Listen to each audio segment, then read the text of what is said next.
নমস্কার বন্ধুরা, তোমাদের সকলকে জানাই the number one study of এক্সামের পক্ষ থেকে স্বাগত। আজকে WB SSC গ্রুপ সি এবং ডির একটি 15 নম্বরের প্র্যাকটিস সেট নিয়ে তোমাদের সাথে আলোচনা করব। এখানে দেখো বলা হয়েছে প্রথম প্রশ্ন যে জলজ বাস্তুতন্ত্রের সন্তরণকারী জীবদের কি বলে? নেকটন, বেন্থস, ভাইরাস না কোনোটিই নয়? এখানে সঠিক উত্তর হয়ে যাবে অপশন এ, নেকটন। পরের প্রশ্ন বলা আছে নির্দিষ্ট বসতিতে জিনগতভাবে অভিযোজিত পপুলেশনকে কি বলে? নিচ, ইকোটন, ইকোটাইপ না বায়োম? এখানে সঠিক উত্তর হয়ে যাবে অপশন সি, ইকোটাইপ। পরের প্রশ্ন বলা হয়েছে যে সমুদ্র থেকে নদীতে পরিযায়ী হিসেবে আসে কোন মাছ? ক্যাটাড্রোমাস, অ্যানাড্রোমাস, সেন্টোথার্মাল না স্টেনোথার্মাল না ইউরিথার্মাল? এখানে সঠিক উত্তর হয়ে যাবে অপশন বি, অ্যানাড্রোমাস। পরের প্রশ্ন বলা আছে কোনো নির্দিষ্ট অঞ্চলের স্থানীয় পপুলেশনকে কি বলে? ডেম, ইকোটাইপ, ইকার্ড না বায়োম? এখানে সঠিক উত্তর হয়ে যাবে অপশন এ, ডেম। পরের প্রশ্ন বলা আছে বালুকাময় পরিবেশে জীব সম্প্রদায়ের পর্যায়ক্রমকে কি বলে? হাইড্রোসেরি, জেরোসেরি, স্যামোসেরি না হ্যালোসেরি? এখানে সঠিক উত্তর হয়ে যাবে অপশন সি, স্যামোসেরি। 6 নম্বরে বলা হয়েছে যে IUCN এর পুরো নাম কি? অপশন এ বলা হয়েছে Indian union for conservation of nature. Option বিতে বলা আছে international union for conservation of nature. Option সিতে বলা আছে Indian union for chemical nomenclature. আর ডিতে বলা আছে international union for conservation of nutrients. এখানে সঠিক উত্তর হয়ে যাবে option B, international union for conservation of nature. পরের প্রশ্ন বলা আছে যে ক্যাডমিয়াম দূষণের সাথে নিচের কোন রোগটি জড়িত? খুব সহজ একটি প্রশ্ন।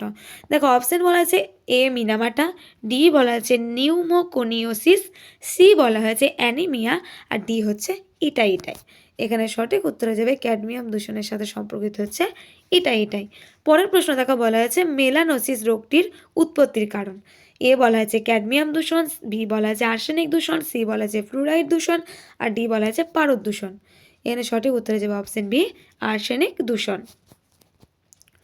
9 নম্বর প্রশ্নে দেখো বলা হয়েছে যে মানব লিম্ফোসাইটে DNA ফ্র্যাগমেন্ট প্রবেশ করানোর জন্য নিম্নলিখিত কোন ভেক্টরটি ব্যবহার করা হয়? এখানে দেখো হবে অপশন এ না অপশন বি না অপশন সি না অপশন ডি? এখানে সঠিক উত্তর হয়ে যাবে অপশন সি, রেট্রো ভাইরাস। পরের প্রশ্নটি দেখো যে বিটি টক্সিন হলো লিপিড, আন্তঃকোষীয় লিপিড, আন্তঃকোষীয় ক্রিস্টালাইন প্রোটিন না বহিঃকোষীয় প্রোটিন? এখানে সঠিক উত্তর হয়ে যাবে অপশন সি, আন্তঃকোষীয় ক্রিস্টালাইন প্রোটিন। 11 নম্বরে বলা হয়েছে PCR এর আবিষ্কর্তা হলেন অপশন এ বারবারা ক্লিনটক, বি হচ্ছে হার্বার্ট বয়ার, সি হচ্ছে ক্যারি মুলিস, আর ডি হচ্ছে হরগোবিন্দ খুরানা? এখানে সঠিক উত্তর হয়ে যাবে অপশন সি, ক্যারি মুলিস। পরের প্রশ্ন দেখো বলা হয়েছে ট্রান্সজেনিক জীব উৎপাদনের বিশেষ পদ্ধতি হলো option A transformation, option B transgenesis, option C cloning, আর অপশন ডি জিন থেরাপি? এখানে সঠিক উত্তর হয়ে যাবে অপশন বি, ট্রান্সজেনেসিস। পরের প্রশ্ন বলা আছে দেখো রোমোরো নামক চোষক মাছ এবং হাঙরের মধ্যে সম্পর্ককে বলে সিম্বায়োসিস, প্যারাসিটিজম, প্রোটোকোপারেশন না কমেনস্যালিজম? এখানে সঠিক উত্তর হয়ে যাবে অপশন ডি, কমেনস্যালিজম।